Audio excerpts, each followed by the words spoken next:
Olá, tudo bem? Eu sou o professor Alberto Veras e os tópicos de estudo de hoje são o sistema eleitoral e o processo eleitoral. O sistema eleitoral é o conjunto de regras e critérios aplicáveis à organização e desenvolvimento das eleições, disciplinando a definição daqueles que, em nome do povo, exercerão o poder soberano por meio do exercício de cargos políticos. Mas atenção! É bom lembrar que a doutrina classifica os sistemas eleitorais geralmente em sistema majoritário, proporcional e misto.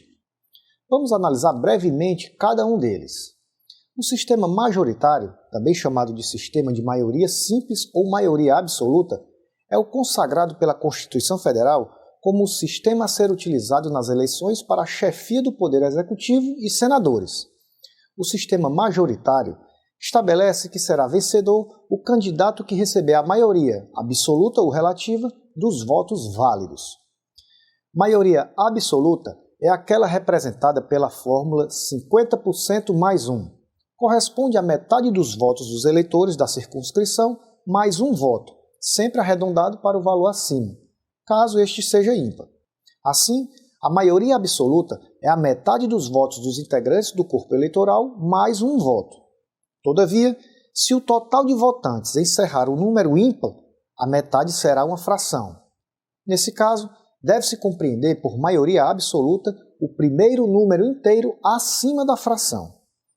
A exigência de maioria absoluta prende-se à ideia de ampliar a representatividade do eleito, fortalecendo a sua legitimidade. A maioria simples, por sua vez, consiste naquela representada por mais da metade dos votos válidos dos eleitores que efetivamente compareceram à votação. Na maioria simples, não leva em conta a totalidade dos votantes, considerando-se eleito o candidato que alcançar o número maior de votos com relação a seus concorrentes. O sistema majoritário é dividido em duas espécies: o de turno simples ou único, sendo eleito o candidato que tiver o maior número de votos entre os participantes, não fazendo diferença se a maioria é absoluta ou relativa, o que acontece nas eleições para senador e para prefeito, em municípios com menos de 200 mil eleitores. O de dois turnos, no qual o candidato só será considerado eleito no primeiro turno se conquistar a maioria absoluta dos votos, não sendo computados os votos em branco e os votos nulos. Caso contrário, ocorre uma nova eleição, restrita aos dois candidatos mais bem posicionados no pleito anterior. Será o vencedor aquele que obtiver a maioria dos votos válidos. O segundo turno só acontecerá nas eleições referentes a presidente da República, governador, prefeitos e seus respectivos vices, e nos casos de prefeitos, apenas naqueles municípios que possuam mais de 200 mil eleitores. O sistema eleitoral proporcional é utilizado nas eleições para os cargos de deputado federal, deputado estadual, deputado distrital e vereador. O seu pressuposto é a repartição matemática das vagas, possibilitando melhor representatividade do eleitorado, garantindo que partidos pequenos obtenham representação. Em relação ao sistema proporcional, o Brasil adota as técnicas do quociente fixo e do quociente eleitoral. Vamos analisar esses dois conceitos.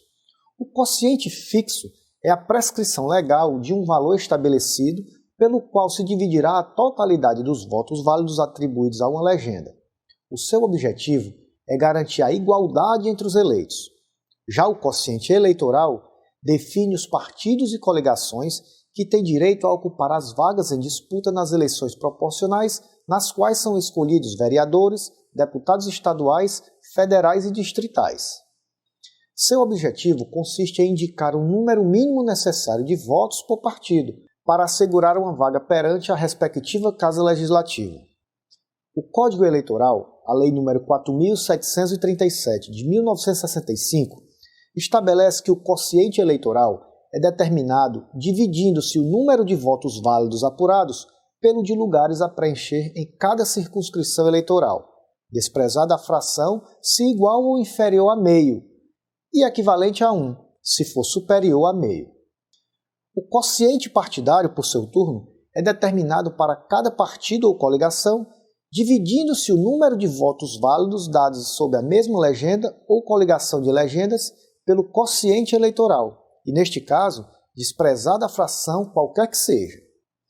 O sistema proporcional adotado nas eleições de deputados e vereadores no Brasil é o chamado sistema de lista aberta, sendo incumbência dos eleitores definir os candidatos que ocuparão as vagas que forem conquistadas pelos respectivos partidos. Por fim, temos o sistema misto, que não é adotado no Brasil e se caracteriza por reunir elementos do sistema majoritário e da representação proporcional. Um tópico, no entanto, que merece a nossa atenção é o processo eleitoral. No âmbito do direito eleitoral, o termo processo apresenta dois significados. De modo amplo, refere-se à maneira como a vontade eleitoral dos eleitores se manifesta e é organizada. Representa a soma de todos os atos e procedimentos necessários à realização das eleições. De forma restrita, este termo designa o processo contencioso eleitoral, que implica em um necessário conflito e que objetiva controlar as eleições no sentido de manter a imparcialidade, lisura e correção do pleito. O processo eleitoral é um bem jurídico valioso, que fundamenta a democracia e deve ser protegido de fraudes e do abuso de poder econômico e político. É obrigação da sociedade manter-se atenta aos eventos e fatos que podem prejudicar a normalidade, o equilíbrio e a legitimidade das eleições. É com essa ressalva que concluímos a nossa aula de hoje. Em sua área do aluno, está disponibilizado todo o material de apoio a esta aula, no qual os temas debatidos são apresentados com maior riqueza de detalhes.